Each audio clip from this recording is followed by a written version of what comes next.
ya se dice, el porcentaje de saturación. Se escribe. Lo importante es que bueno, sepan que esto, ¿cómo se calcula? Como la fracción molar absoluta entre la fracción molar absoluta saturada. ¿Ok? ¿Sí? Por 100%. Esto con respecto a la misma sustancia. Esto, por ejemplo, de agua. ¿Sí? De la misma sustancia. ¿Ok? No es de A con respecto a B. No es de la misma A. Solo que una es la fracción, como decir.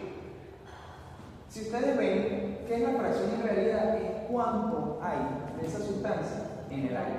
¿Sí lo ven? ¿Por qué? Porque a medida que esta fracción es mayor, quiere decir que hay más moles del vapor en el aire. ¿Sí lo ven? Sí. Está como más concentrado. Entonces, en realidad, que esta fracción sea mayor, es que hay más masa de esa sustancia gaseosa. Entonces, para que sea un porcentaje, ¿sí?, de saturación de ese vapor, tienen que calcularlo con respecto al mismo. Por eso es que es de A y es de A. Pueden colocar como I. ¿Ah? O sea, pueden en vez de colocar A, I, para que se entienda que es. Sí, pero en realidad el libro lo coloca así, sin nada, solo que yo les hago énfasis. De hecho, ustedes no le tienen que colocar nada. No le tienen que colocar nada. Porque siempre vamos a trabajar con respecto al vapor. ¿Sí? Okay. De hecho, aquí, esto ya se sobreentiende que es de A. Si quieren le ponen A, no hay problema. Porque yo voy a entender que A, bueno, ustedes están entendiendo esto. Pero si no le quieren colocar la letra, ni aquí sí tienen que colocarla. ¿Por qué? Porque yo tengo que saber que ustedes entienden que es condensado y esto lo tienen que definir. Ah, mira, A es benceno y B es nitrógeno. Ok, Gracias. ok, por 100%. Entonces, ¿por qué tiene que ser con respecto a la saturada? Porque la saturada es el máximo, ¿verdad? A la temperatura que tengan ahí. ¿Qué es la temperatura de qué? De saturación. No. ¿La temperatura de qué? De volumen. No, de seco. De bulbo seco. Sí. A la temperatura de bulbo seco, ustedes van a tener una condición de saturación. Ok. Sí se puede decir que en teoría es una temperatura de saturación, pero no. Es a la temperatura de bulbo seco.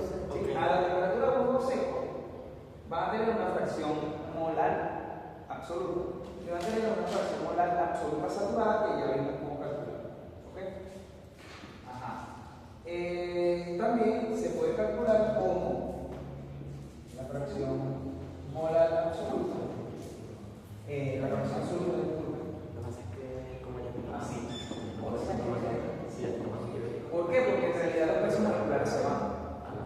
¿Sí? ¿Sí? ¿Me explico?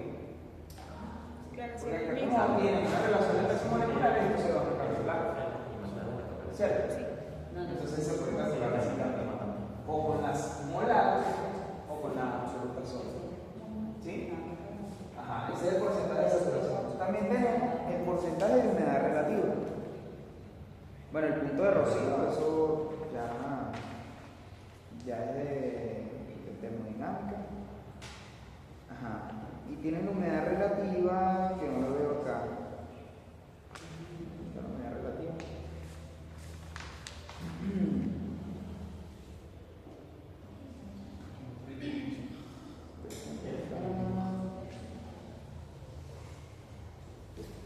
No veo aquí la humedad relativa.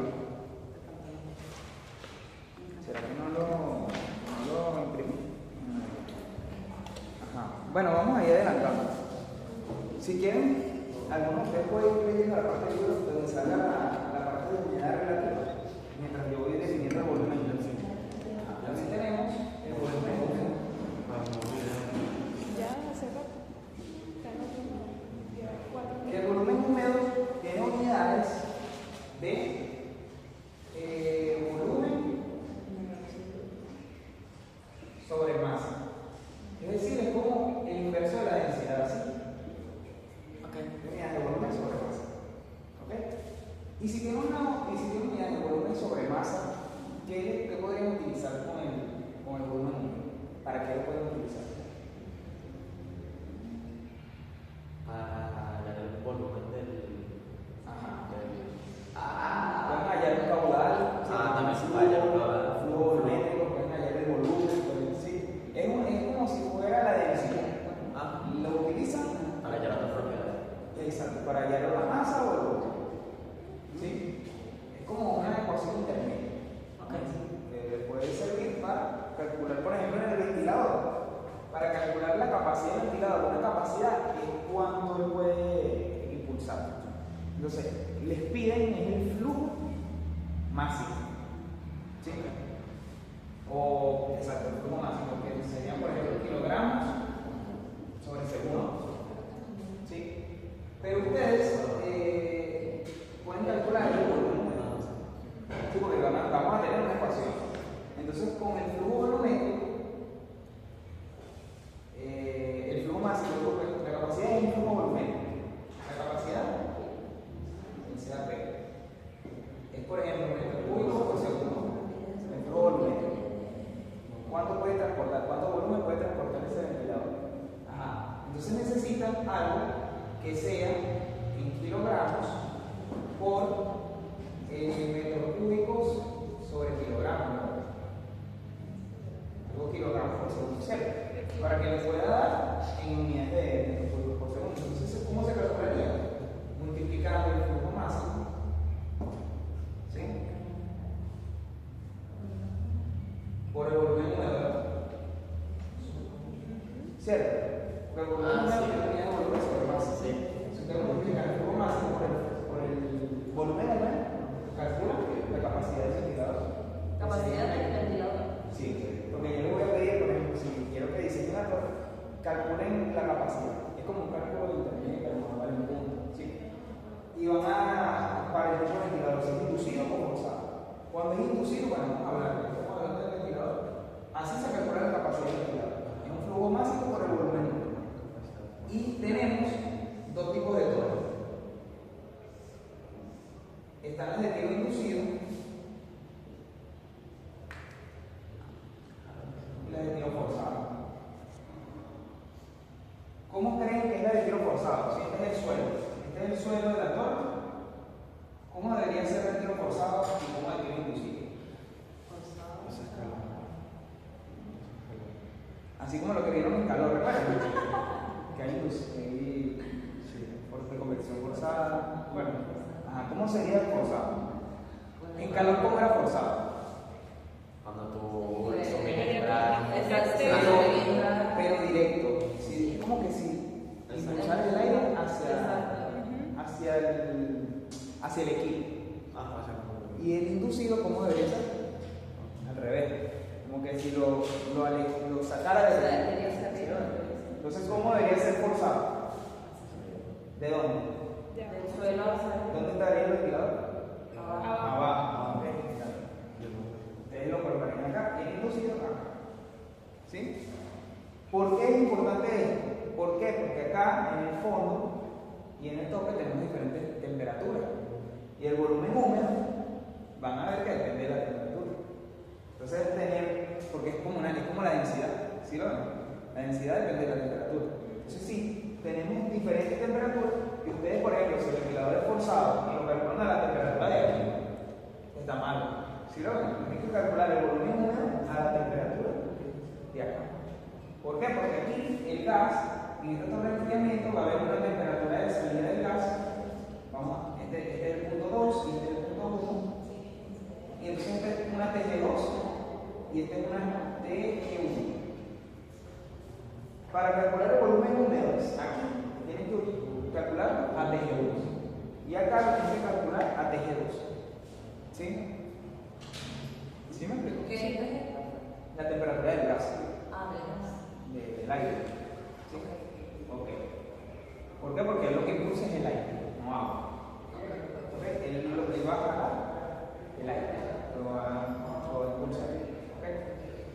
Ajá, entonces, ¿cómo se calcula ese volumen húmedo? Tenemos una ecuación. El volumen húmedo, que es BH, es igual a 1 menos el peso molecular de B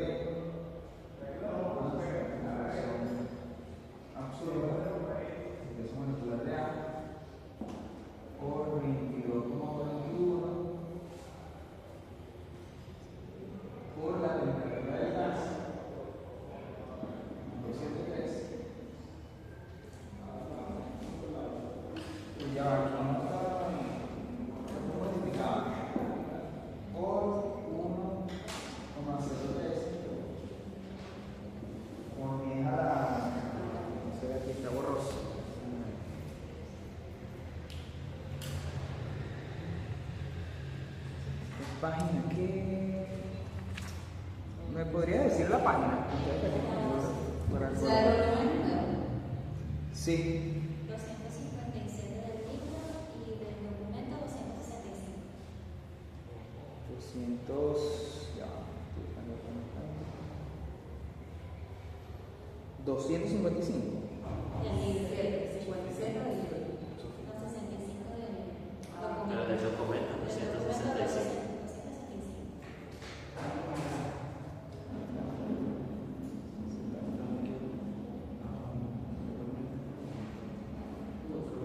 Y el libro es. Si ven que es sencillo el tema, bastante así, es sencillo, es bastante sencillo. De verdad. Polija la 5. Polija la 5. Presión total.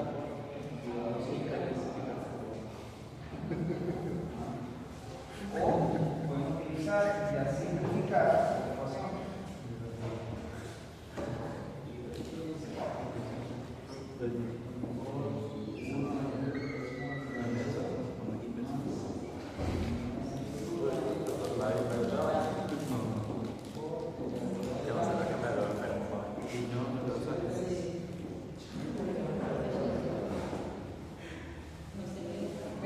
Entonces, se calcula así y este volumen dice, si ven en la parte de abajo, dice en donde volumen húmedo, todo en unidades de metros cúbicos sobre kilogramos de aire seco. ¿Sí? Bueno, no de aire, en este caso Y la temperatura ligada del vapor seco. ¿Sí? Ajá. Y la presión, para acá, esta presión que tiene que utilizar acá, es en newton por metro cuadrado. Newton por metro cuadrado, unidad de Pascal, ¿verdad? O Pascal. Ajá. Y la mezcla más o menos. ¿Ok? Y dice, vean acá, el volumen húmedo de una mezcla saturada se calcula con la fracción molar absoluta saturada. Es decir, en vez de colocar esta, se colocan las saturadas. Es decir, si en esta torre el aire entrase saturado, en esta ecuación, ¿cuál colocaría? La saturada. O sea que esa ahorita es la absoluta, el volumen. Exacto, esta es la absoluta. O sea, sería el volumen húmedo absoluto. No, el volumen húmedo solo que es para una mezcla que no está saturada. Si la mezcla estuviese saturada, acá tienes que colocar la fracción absoluta saturada. ¿Sí? Es la diferencia. ¿Para qué? Para poder calcular, por ejemplo, la capacidad de Listo. Si buscaron lo de la temperatura, la humedad relativa, no, ¿verdad? Sí, pero no lo encontramos. No sabía. A ver.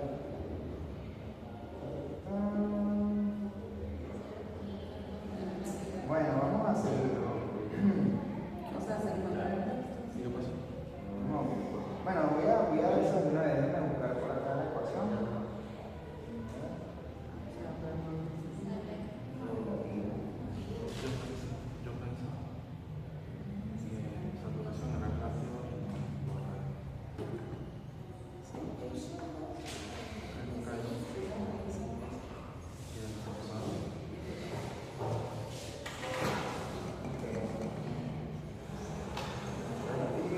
Presión parcial.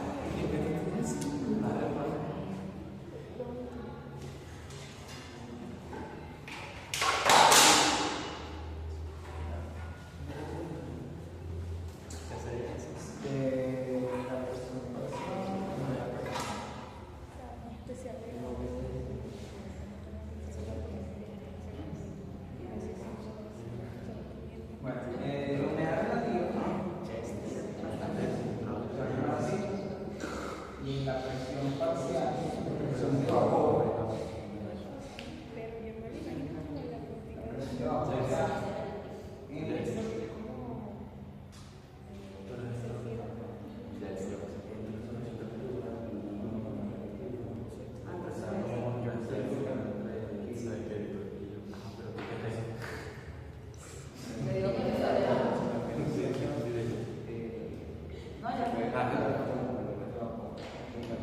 La humedad relativa es más que la saturación relativa. ¿Sí? Lo que dice aquí. Se calcula así. Es la presión parcial entre la presión de vapor. ¿Ok? Ay, eso me suena de algo, esa Es cosa. una humedad relativa. Sí, humedad relativa. En principio, a ver. Jessica. Y de hecho es una fracción. Es como decir, esto es todo lo que se puede evaporar de agua a la temperatura de un bulbo seco. Y esto es lo que está evaporado. ¿Sí lo ven? Porque en realidad la presión parcial es una forma de medir la cantidad. ¿Verdad? Porque la presión parcial depende de la fracción molar. Y la fracción molar depende de los moles y la masa. ¿Sí? Entonces, si ustedes tienen una presión parcial mayor, tienen más masa. Entonces, es como que si fuera una medida de la cantidad de ese vapor que hay en la misma. ¿Sí? Entonces, cuando llega al 100% es porque está lo máximo que se puede evaporar, no que sea todo, que sea lo máximo para que alcance una condición de equilibrio, de saturación, que es a la presión de vapor. Que esto se calcula con qué ecuación? Con la norma. Ajá. Seguimos. Vamos a hablar del calor húmedo. ¿Ok? El calor húmedo es el calor que se requiere para aumentar la temperatura de la masa unitaria de gas y su vapor acompañante a 1 grado centígrado a presión constante. ¿A qué le suena eso? Tipo la capacidad. La Es capacidad. como la capacidad calorífica, ¿verdad? A presión constante, que es el CP. A volumen constante es el CP. ¿Ok? Es como la capacidad calorífica del vapor. ¿Sí? ¿Cómo Y se llama, disculpe? ¿Ah? ¿El nombre cuál era? Calor húmedo. Calor húmedo. Entonces, el calor húmedo. No me sorprendería que hubiese lo que diga calor caliente. Calor frío. CS, se va a llamar CS, y se sube, ¿cómo decir? El CP del condensado, por ejemplo, el CP del aire, ¿sí? Más la fracción absoluta por el CP de aire. Solo que aquí es C, no es CP, sino C. Es como que tienen que acostumbrarse a las unidades. ¿Sí? Pero ya saben que CS es en realidad el CP de la mezcla vapor-gas. Y este es el CP del condensador y este es el CP del vapor. Y esta es la fracción, vamos a decir, la fracción que tiene ese vapor en la mezcla. ¿Sí? Entonces, así se calcula el calor. Eso es a condiciones de presión. Sí, a presión constante. Ok. Ok, y las unidades, bueno, como todos estamos en sistema internacional, ¿qué unidades tiene el CP? Bueno, en este caso, esto creo que es en kilogramos. No era, tenía temperatura O sea, ese es el CP del vapor. Recuerda que el vapor puede ser agua, puede ser que puede condensar y evaporar. Y el gas es incondensable, siempre va a estar con gas. ¿Okay? B es el gas y A es el vapor. ¿Sí? Bueno, esto luego les coloco las unidades, de hecho creo que las tengo acá. ¿Ese no era joules por mol por K? Lo que pasa es que acá tiene unidades diferentes, ¿no? Para decirles. Sí, pero creo que es kilogramos por grado centígrado, ya les digo. Bueno, si ven acá, más abajo, después de esto, de volumen húmedo y luego de calcular la enthalpía, van a ver la carga ciclométrica. Esto que está acá es la carga ciclométrica. Esa carga la vamos a utilizar en el parcial para el diseño de torrente. Una está en el sistema internacional y la otra está en el sistema inglés. ¿Sí ven? Que hay dos gráficas. La primera, la temperatura en grados Celsius, el volumen húmedo está en metros cúbicos por kilogramo, ¿sí ven? La enthalpía está en kilojoules por kilogramo. Y la de abajo está en el volumen en pies cúbicos por litro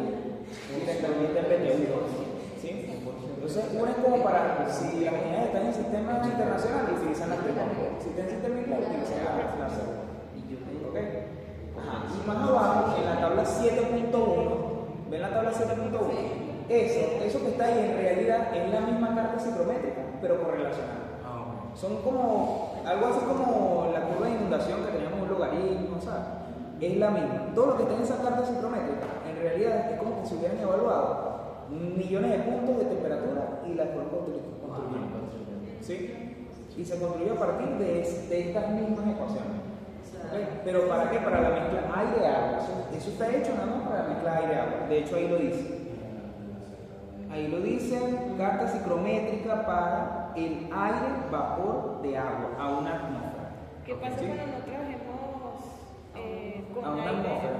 No, o sea, que no sea ni aire, Tienes que utilizar estas ecuaciones. hay que usarlo. Lo que pasa es que la carta, en realidad, son estas mismas ecuaciones. Solo que están resumidas. Sí, por eso. Porque, por ejemplo, ¿qué conoces del aire-agua? Ya tú sabes el CP del aire, sabes el CP del agua, sabes ¿qué más conoces de los pesos moleculares? Entonces, de esta ecuación se simplifica. Es como que si de una vez yo sustituyera, como voy a trabajar con aire-agua, yo sustituyo aquí y aquí, y entonces es como que se multiplica un factor por esto.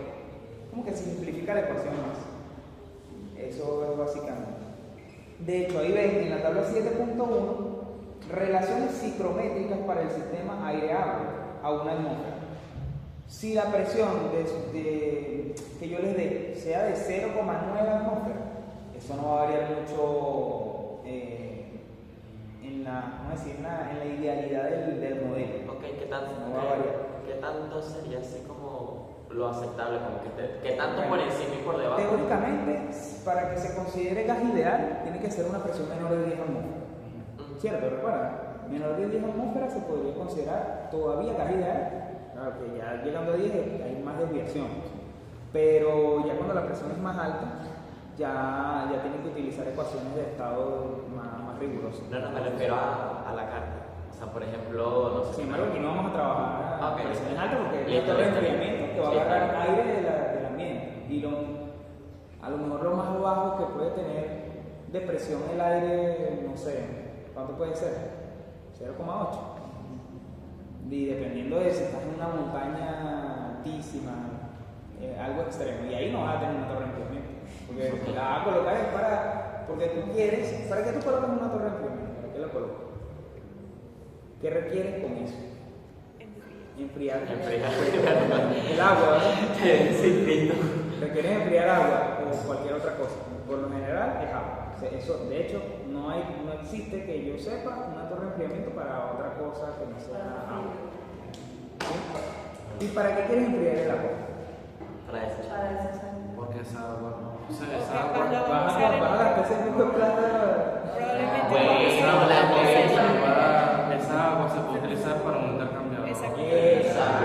¿Por qué? Porque tienen columnas de destilación que a lo mejor quieren, El fluido. no sé, un proceso para producir alcohol.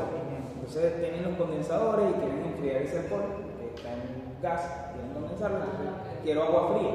Pero a lo mejor yo no tengo a la mano un río, no tengo el mar, ni un lago, nada. Entonces tengo que tener un sistema cerrado.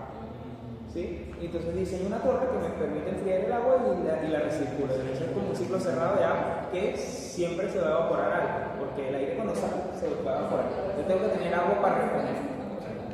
Eso lo vamos a hacer también en cálculo de agua de reposición, de purga, porque el agua también tiene una dureza. Entonces si está circulando ahí, esos minerales se concentran y puede dañar las bombas, entre otras cosas. Eso lo vamos a hacer también. Ajá. Un ejemplo de una torre de enfriamiento que les hablé al principio de la clase era un reactor nuclear. Profe, ya no borra.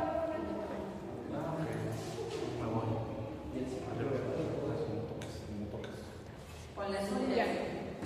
No, así se llama. Sí, ¿Ustedes vieron la serie Chernobyl? No. Ahí explican bastante lo que son los reactores nucleares, la fisión, la fusión nuclear.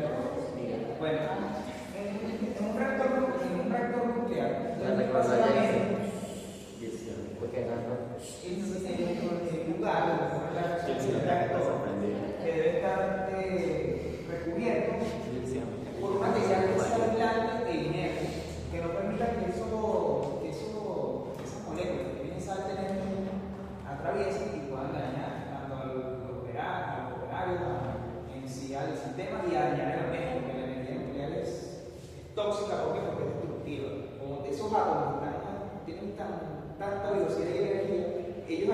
utiliza la materia y la destruye. ¿Sí? Entonces, ustedes tienen un reactor, pero ¿qué pasa? Como ahí tienen tanta energía y velocidad, ¿qué se produce aquí? Si hay mucha energía, ¿qué se produce? Calor. Ahora, como esto calienta, ¿qué yo puedo hacer con ese calor? Bueno, puedo utilizarlo para calentar otras cosas. Esto puedo tener un sistema con agua, que esa agua, al estar caliente, genera vapor, eso calienta demasiado, mueve una turbina. Mueve una turbina, ¿no? No, pero la turbina es como una hélice. Eso mueve una turbina. Y esa turbina mueve un eje y el eje de otro transformador y produce electricidad. ¿Sí? Ahora, esta vapor cuando sale de la turbina pierde energía. ¿Sí? Así, pierde energía, pero esta agua, ¿cómo está? Que está en contacto con el reactor. Caliente. No tan caliente como cuando el Sí, sol. pero está contaminada. Ah, Entonces esa agua, yo tengo que... No, en teoría esta no está contaminada porque no tiene contacto con esto, pero... ¿Cómo decir? Esto es como decir agua. Tiene dos sistemas. Un sistema de agua, que es la de calentamiento que va a hacer la turbina, y tiene un sistema de agua de enfriamiento. Este sistema de agua de enfriamiento, este sí está dentro del reactor. Eso sí está contaminado. Este está dentro del reactor. Este es como decir que el calor está aquí. Vamos a decir, tiene algún sistema que permite que no tengan contacto las tuberías, el material con el agua. Y este sí tiene su proceso aparte, como un ciclo de, por ejemplo, de Carnot, de una máquina térmica para producir energía. ¿Sí? Y esto está, como decir, separado del reactor, del núcleo, donde están los átomos destruyendo todo, ¿sí? Vamos a decirlo así, la fisión nuclear o la fusión. Ajá. Acá tienen el sistema de enfriamiento. ¿Por qué? Porque como esto calienta demasiado, una sobrepresión puede generar una explosión. Es lo que pasa en ese reactor. ¿Sí? Entonces, acá se requiere un sistema de enfriamiento. Y este ciclo que tiene esta agua, al ser tóxico, no pueden esos efluentes ir a mar, nada. ¿Sí? Entonces aquí se necesita obligatoriamente una torre de enfriamiento. Porque necesita que el sistema esté cerrado. Eso era lo que estábamos imaginando. Eso fue lo que nos imaginamos Entonces nosotros. acá, esta agua viene de una torre de enfriamiento. ¿Sí? Y la que Viene de una torre de enfriamiento donde impulsa aire. ¿Sí? Ajá, y esta agua se enfría. Viene por acá fría, aquí sale caliente y entra la torre. ¿Sí lo ven? Esta agua vuelve a la torre, se enfría y recircula. Y la tienen ahí en un ciclo cerrado. ¿Ok? Entonces, en los reactores nucleares se utilizan, por ejemplo, este tipo de equipos. Pueden utilizar también en muchas industrias, solo que a veces tienen que evaluar la parte económica porque esas torres Me imagino que en la porque petrolera se pueden usa. medir 70 metros incluso de alto, de 70, 17 metros, en alto. Porque mientras más altura, hay mayor transferencia de masa y mayor enfriamiento. Entonces tiene que ser alto. Entonces, construir una torre de enfriamiento de cualquier otra cosa. cuesta, es como un edificio prácticamente. Ajá, ¿qué me está preguntando? ¿Qué? ¿Puedes preguntar? Ah, que si en la industria petrolera se usa. Mira, aquí no. No. Pero se puede usar. O sea, ¿en qué industria la usan aquí, por ejemplo? Aquí yo no he visto No, por en las condiciones de que no. En Francia hay muchas, en Europa, hay muchas torres. Pero aquí en Venezuela, Son El estas. diseño de. exacto, esos son. ¿Qué es ese vapor que ven ahí? Eso es. Pensaría que era cualquier otra cosa menos eso. Entonces, por eso ustedes tienen que tener un sistema de reposición de agua. No, y tiene que estar cerca de un lago, ¿no? Porque el agua que cae no tiene que recircular. Es que precisamente lo hace. Exacto, para eso la torre. Para que pase agua, Porque, por lo menos, en la de dar, la planta que estaba ahí se ve como un lago. bueno, pero porque quieren agua de reposición. ¿Por qué? Porque en realidad ellos no, esa agua no la llevan al agua. No, sino que esto, como se evapora el agua, esto genera esta masa de agua va a disminuir y va a generar menor enfriamiento aquí. Pero requiere una reposición. Aquí hay que colocar agua de reposición.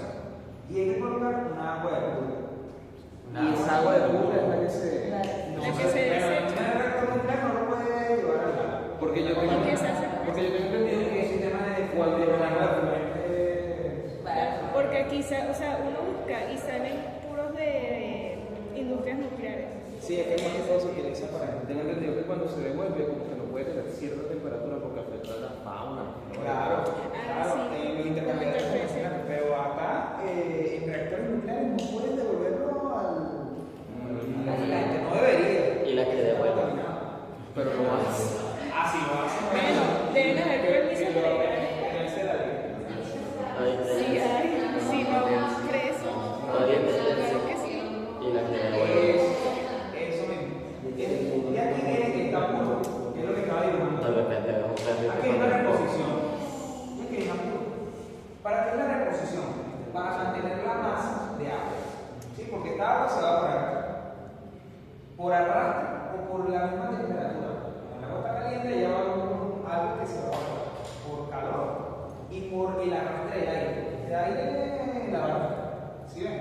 Él está impulsando, va a arrastrar. De hecho, esta agua que entra, no entra por aquí. Ella entra Por por encima. acá. Y esto tiene un sistema de dispersión que cae como una lluvia. ¿Sí? Claro, Cae como una lluvia.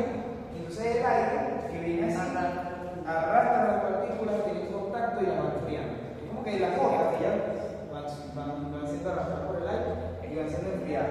Y mientras más alta, ellas por el peso van a ir cayendo. El aire, esto es calculado para que el aire no sea tanto para que No se esté vuelva. regulado. ¿Sí? Para que se Va a ser suficiente para mantener como esa gota suspendida el mayor tiempo posible. Porque esa gota va a ir cayendo y va a tener contacto con el aire. Y el aire va a hacer como que suba. ¿Sí? Pero mientras más alto, va a tener más contacto y va a hacer que enfríe. ¿Hasta qué punto va a ser lo máximo que va a poder enfriar esa agua? Capacidad de paso. De saturación. ¿Ah? ¿Se podría ¿A qué decir? temperatura? Una que ya hemos visto. A la de volumen. La de volumen. Esa es la máxima que va a enfriar. No va a enfriar más de ahí. A ver qué se están entendiendo. Entonces, esa agua, lo máximo que va a poder enfriar es esta la temperatura del volumen. ¿Sí? Ahora, claro, ya entra a 50 grados y va a bajar a 45. Y la de volumen es de 35, 37. Porque para que llegue al volumen, ¿cómo tendría que ser esta torre? Muy. ¿Para que llegue aquí? A la del volumen, ¿cómo debería ser esa torre? Para que la temperatura del agua llegue cerca del volumen, ¿cómo debería ser esa torre? Muy grande. Pero ¿cómo debería ser el que El tamaño. Sí, muy grande. Grande. Y casi que infinito. Infinito. Porque a medida que ustedes se van acercando al equilibrio, es más difícil llegar al equilibrio. Y llega un punto en que operacionalmente ya no es rentable. Ustedes lo diseñan para ver el mayor Como delta de rendimiento. temperatura. Entonces, si ustedes ven que, por ejemplo, oye, yo le coloco 10 metros de altura y con esos 10 metros en frío 10 grados, pero le coloco 10 metros más y en frío 2 grados, ¿es rentable invertir en 10 metros más? No, es eso. Porque a medida que vayan acercándose al equilibrio, van a requerir mayor altura y no es rentable. ¿Sí? Entonces todo depende del equilibrio económico. Bueno, así como funciona. Ya es bueno porque ya me estoy adelantando a lo otro que viene. Profe, ¿puede repetir qué era lo que significaba O sea, es una capacidad, pero ¿cuál es el nombre específico? Exacto, Es como eso es un flujo volumétrico. Básicamente es el flujo volumétrico. Solo que Capacidad cuando ustedes le del digan, ventilador. ¿cuánto es la capacidad del ventilador? Pues mira, ¿cuánto volumen puede impulsar? Capacidad del ventilador. La capacidad del ventilador es para operaciones de edificación, es cuánto puede transportar. ¿Cuánto puede transportar ese ventilador? ¿Cuánto volumen puede transportar? ¿Sí? O cuánta masa. A veces esa capacidad se pide en kilogramos. ¿Sí? Se puede pedir en kilogramos o en volumen, pero simplemente cuánto se puede transportar. Porque no es que no, solo el volumen. A veces la gente quiere saber, no, yo no quiero en kilos, ¿cuántos kilos de aire puede transportar? ¿Sí? No necesariamente es muy, todo depende, sí. Todo depende de lo que se pida. ¿Cuánto es la capacidad en kilogramos de aire seco por kilos de aire por segundo? ¿O cuánto es la capacidad en metro cúbico por segundo? Y ustedes la calculan. ¿Sí? Ok. Ajá. Bueno, lo que les estaba diciendo de la tabla, si ven, aquí dice, para el sistema de aire-agua, ya hay cosas que son conocidas del aire-agua. Por ejemplo, el peso molecular del agua, 18,02. El peso molecular del aire, 28,97. ¿Cómo calculan la fracción molar absoluta? Con esta ecuación, que es simplemente esa, solo que la está simplificando. ¿Sí lo ven? ¿Por qué? Porque colocan la presión en pascal, y es como más resumida, más directa. Porque como la está trabajando en una atmósfera, colocas la presión en pascal multiplicado por en kilopascal por 10 a la 5, en realidad es pascal. Entonces acá te dicen que las presiones, este es para el sistema internacional y este lado es para el sistema inglés. ¿Sí lo ven? Tiene como dos columnas. Esta columna es unidades del sistema internacional y esta otra columna es unidades de ingeniería del sistema inglés, para el sistema inglés. ¿Ok? Entonces, ¿cómo se calcula la humedad? Con esta ecuación. ¿Cómo se calcula la humedad saturada? Con esta ecuación. El volumen húmedo, con esta ecuación, que en realidad es esa misma, solo que lo que hicieron fue sustituir aquí el peso molecular del aire, el peso molecular del agua y ya. Y la presión total. Es como que utilizaron esta misma ecuación, pero sustituyeron una atmósfera, aquí sustituyeron los pesos moleculares y ya. Y simplificaron esta ecuación para nada más tú agarrar y sustituir y ya. Claro, es como que dejaron solo las variables con las que vamos a ver. Exacto, que pueden modificarse. Es resumido, ¿sí lo ven? Como que esa ecuación más resumida. Lo que quiero que entiendan es que estas son para cualquier medio. Y para la torre de enfriamiento pueden utilizar esta, porque vamos a trabajar con aire-agua. ¿Sí? Pueden trabajar con esta o con la carta ciclométrica. De hecho, lo conveniente es usar las dos. Porque hay algunos casos en que es mejor utilizar la tabla porque es directo. Y hay otros casos en que la carta te ayuda más. Como por ejemplo. Para cuando toque calcular la temperatura de bulbo seco a partir de la temperatura de bulbo húmedo. Porque eso es una ecuación analítica que requiere un balance de energía. Entonces tienes que intersectar dos rectas. Pero para hacer una intersección de dos rectas, es mejor hacerlo en el gráfico, que tú buscas gráficamente la condición de saturación, bajas en el equilibrio y buscas la condición. Y lo haces en menos bueno, si lo hacen rápido, se puede hacer en menos de 5 segundos. En 5 segundos se busca así, ya, listo. 5 segundos, no se puede tardar más de 5 segundos. En cambio, si tienen que hacer una intersección de rectas, tienen que hacer un sistema de ecuaciones, ¿sí? Y tarda más. Eso, por eso les digo, pueden hacerlo analítica o gráficamente. Yo lo hago de las dos. ¿Por qué? Porque yo no voy a ponerme a hacer un sistema de ecuaciones cuando puedo agarrar y leer y ya, ver el valor directo. ¿Sí? Y bueno, por ejemplo, el cálculo de la entalpía. Oye, si tengo que buscar y leer tantos cuadritos, no sé qué, utilizo esta ecuación de una vez de la entalpía. De la entalpía, mira, ¿cómo la calculan? Es 1005 más 1884 por la fracción molar. Eso entre paréntesis multiplica por la temperatura del gas y le sumas este valor de 2.502.300 por la fracción molar y calculo la entalpía. En cambio en el gráfico, oye, tengo que buscar a esta temperatura, dónde me corta, voy para acá, cuántos cuadritos hay, hay 20 cuadritos, bueno, cada cuadrito representa, no voy a tardar más así que simplemente sustituir la temperatura, sustituir la humedad y tengo ya el... ¿Sí lo ven? Sí. Entonces en algunos casos es conveniente utilizar la ecuación y utilizar el gráfico. Entonces yo lo hago así. El Bueno, gráfico se puede usar, se puede hallar lo que está ahí. todo eso que está ahí, se puede hallar la entalpía, todo eso se puede hallar. Hola. Todo eso. ¿Sí?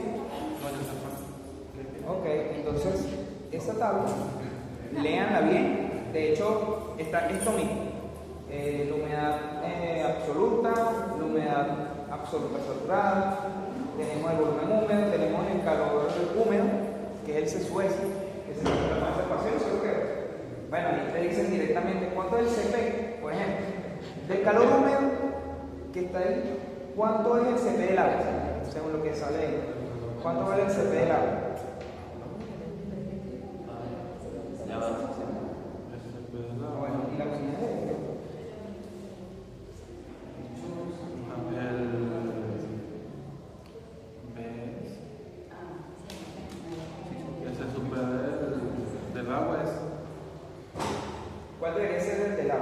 1884.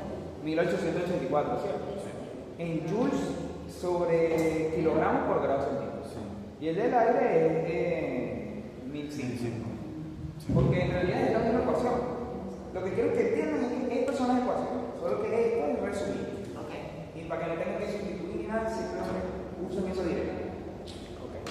Ajá. Eso que está ahí como un lambda sub 0, eso es el calor de vaporización. ¿Ok? Ese es el calor de vaporización. Que eso se utiliza en la ecuación que vamos a ver más adelante de la recta de saturación adiabática. ¿Ok? Y bueno, la entalpía, ya saben que es esa ecuación, que vamos a verla. Aquí, de aquí, ¿qué faltaría? Si ya hicimos un spoiler, ¿no?